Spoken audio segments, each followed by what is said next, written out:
Let's get straight to the point. Number 6. You have to shower every single day, no matter what. At some point, daily showering stopped being about personal comfort and quietly turned into a social rule. Miss one day, and suddenly people act like you've committed a crime against humanity. Ads, social media, and even casual conversations make it sound like your body becomes dirty on a 24-hour timer. But biologically, that's not how humans work. Your skin is covered in a protective layer made of natural oils, sweat components, and billions of beneficial microbes. This ecosystem, your skin microbiome, helps defend you from harmful bacteria, pollution, and irritation. When you take long, hot showers every single day and scrub with strong soaps, you strip away that protective barrier over and over again. And your skin doesn't just sit there and accept it. It responds by becoming dry, tight, itchy, and inflamed. Some people develop eczema flare-ups or chronic sensitivity without realizing their super clean routine is part of the cause. Others notice their skin gets oilier, because when you constantly remove natural oils, your body produces even more to compensate. So now you feel greasy faster, which makes you shower more, which makes the cycle worse. There's also a difference between rinsing and deep soaping your entire body. After light activity, or a normal indoor day, you may only need to wash high sweat areas like underarms, feet, and groin. Dermatologists often say full body soaping daily isn't necessary for everyone, especially in cooler climates or for people with dry or sensitive skin. Of course, if you've exercised heavily, work outdoors, or live somewhere hot and humid, daily showers make sense. Hygiene is about context, not a rigid rule. Sometimes skipping a full soap shower isn't lazy. It's your skin finally getting a break. Number 5. Mouthwash after brushing makes your teeth cleaner.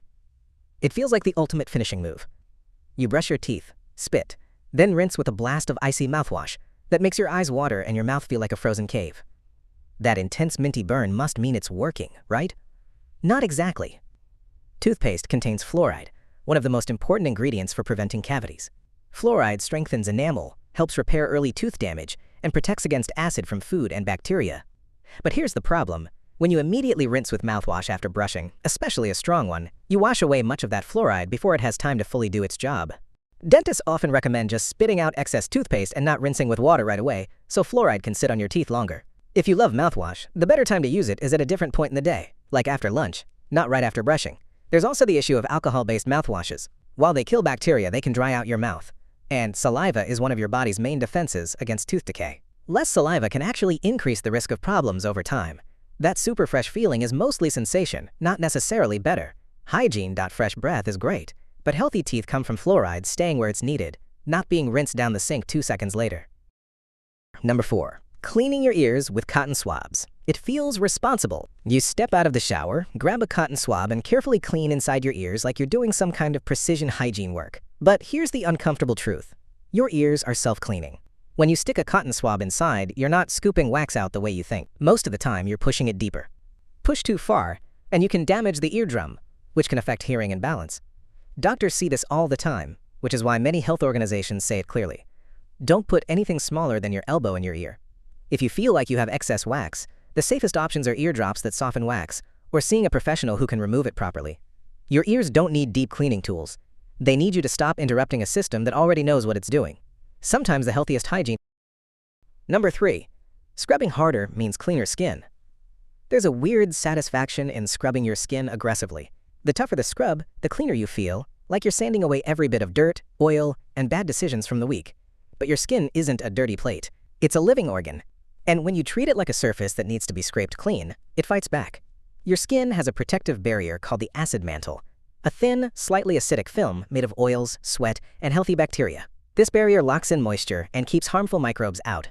When you scrub too hard with rough tools, gritty scrubs, or harsh exfoliants, you damage that barrier. The result? Tiny, invisible tears in the skin, inflammation, sensitivity, redness, sometimes even breakouts. Yes, breakouts.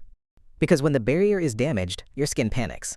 It produces more oil to compensate and becomes more reactive to bacteria and irritation. So people who scrub harder to stop acne sometimes make their acne worse. Over-dash exfoliation can also lead to that tight, squeaky feeling people mistake for super clean. In reality, that sensation is your skin being stripped and dehydrated. Gentle cleansing already removes sweat, bacteria, and dirt. You don't need force. Skin cells shed naturally on their own. Exfoliation can help, but it should be occasional and gentle, not daily warfare. Clean skin isn't about friction, it's about balance. If your skin feels raw, stings when you apply products, or looks shiny but tight, it's not glowing. It's asking you to calm down. Number 2. Daily shampooing is mandatory. Hair care marketing has done an incredible job convincing people that clean hair equals shampoo. Every day, no excuses. If your roots aren't fluffy and squeaky, something must be wrong, right? Not exactly. Your scalp produces sebum, a natural oil that moisturizes your scalp, protects the skin barrier, and coats the hair shaft to keep it flexible and less prone to breakage. Sebum isn't dirt. It's part of your body's maintenance system. When you shampoo every day, especially with strong, foaming formulas, you strip away that oil constantly. And your scalp doesn't interpret that as, great, we're clean. It interprets it as an emergency, so it produces even more oil. That's why many people say, my hair gets greasy after just one day.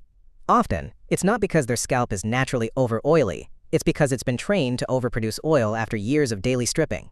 Over time, this can also lead to dry ends, frizz, breakage, and a flaky or irritated scalp. People end up buying more conditioners, serums, masks, and treatments to fix problems that started with overwashing.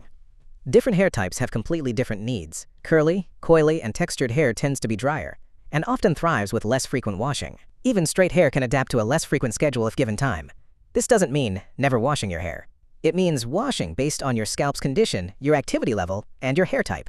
Not a rule created by shampoo commercials. There's also a difference between a sweaty gym day and a quiet day indoors. Context matters. Your hair isn't a kitchen counter that needs disinfecting daily. Healthy hair isn't about how often you strip it. It's about balance. Sometimes the best thing you can do for your scalp is let it breathe long enough to remember how to regulate itself. Number 1. Using deodorant as a shower replacement. You're running late, you didn't shower, so you reach for deodorant or body spray and think, good enough. It feels like a quick fix. A few swipes, a few sprays, and suddenly you smell fresh. But deodorant doesn't clean you, it just covers things up. Sweat itself isn't what smells. Odor happens when bacteria on your skin break down sweat, especially in warm, moist areas like your underarms.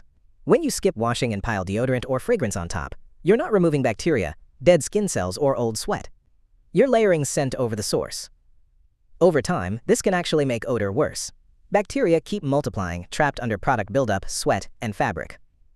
The mixture of fragrance and body odor can create a stronger, more unpleasant smell than body odor alone. There's also a skin health side to this. Applying deodorant on unwashed skin repeatedly can clog pores, cause irritation, and lead to painful bumps or rashes, especially with antiperspirants that block sweat glands. Deodorant is meant to work on clean skin. Deodorant is meant to work on clean skin. It helps reduce odor during the day. It's not designed to replace soap and water. Of course, missing a shower once in a while isn't a disaster. But turning deodorant into a substitute for washing isn't hygiene. It's just scent management. Freshness doesn't come from perfume. It comes from actually removing what's causing the smell in the first place. Deodorant is a helper, not a backup shower in a can.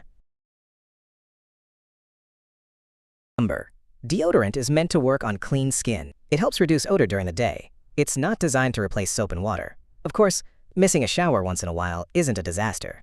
But turning deodorant into a substitute for washing isn't hygiene. It's just scent management. Freshness doesn't come from perfume. It comes from actually removing what's causing the smell in the first place. Deodorant is a helper, not a backup shower in a can.